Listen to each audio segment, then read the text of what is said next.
उनको एक बच्ची थी और एक बेटा था। वे बहुत गरीब थे। चमन रिक्शा चलाता था और चमेली 4 घरों में काम करती थी।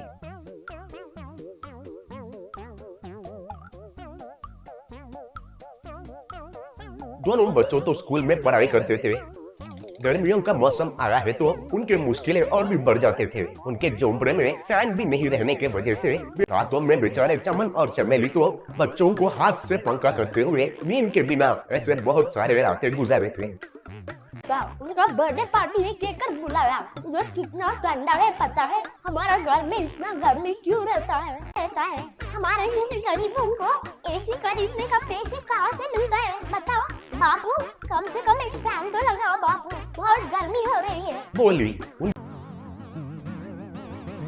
वो चमन को देखकर, ए बाबू इधर इधर आओ बाबू कहकर बुलाया। तब चमन उनका रिक्शा के साथ उधर गया। वो एसी को रिक्शा में रखकर जल्दी इधर से चले जाओ, जल्दी जल्दी कहने लगा। तब चमन को घर लाकर चमेली से जो हुआ वो बताया।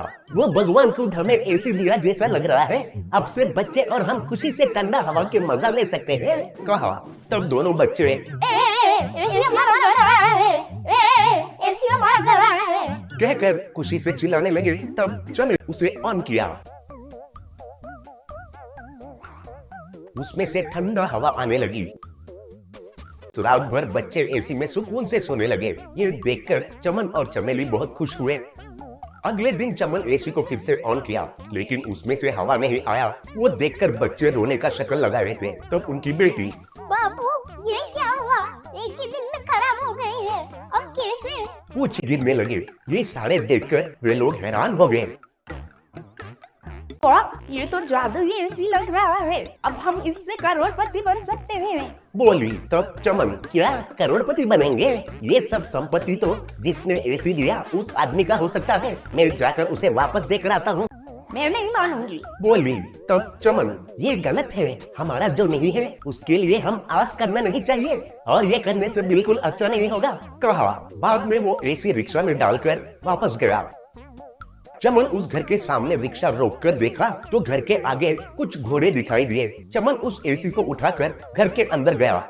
अंदर देखा तो पहले उसे एसी दिया आदमी और उसकी पत्नी कुर्सी पर बांधे हुए थे और उनके सामने डाकू लोग बंदूक पकड़कर खड़े हुए थे। तब डाकू का नायक, श्रीमान मुझे व्यापार में नुकसान आकर मेरा सारा संपत्ति गवा दिया है। मेरा बात मानिए, ये सच है। भगवान के ऊपर प्रणाम करके कह रहा हूँ, हमें छोड़ दीजिए कहकर उनसे भीख मांगने लगा। इतने में एक चोर, भैया परसों को ही इस एसी ये साहब लेकर जाने के लिए मुझे दिए थे।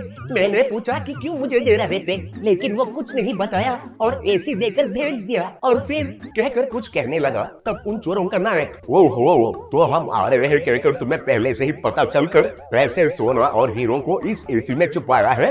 अरे उस एसी का पूरा जांच करो कहा। तब डाकू उस एसी के अंदर ढूंढने लगे लेकिन उनको अंदर कुछ नहीं मिला।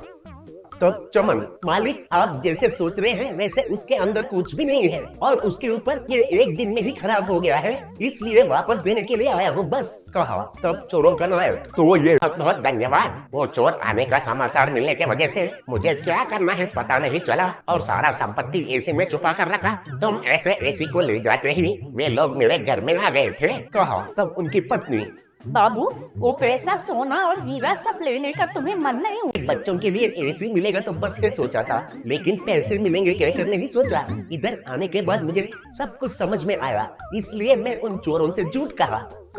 तब वो आदमी, अरे सच में तुम्हारा तो बहुत बड़ा मन है। अगर तुम्हें कोई आपत्ति नहीं है तो तुम और तुम्हारे परिवार आकर हमारे साथ रहिए। तुम्हें और तुम्हारी बीवी को काम देकर हम वेतन भी देंगे। आपके बच्चों को अच्छे से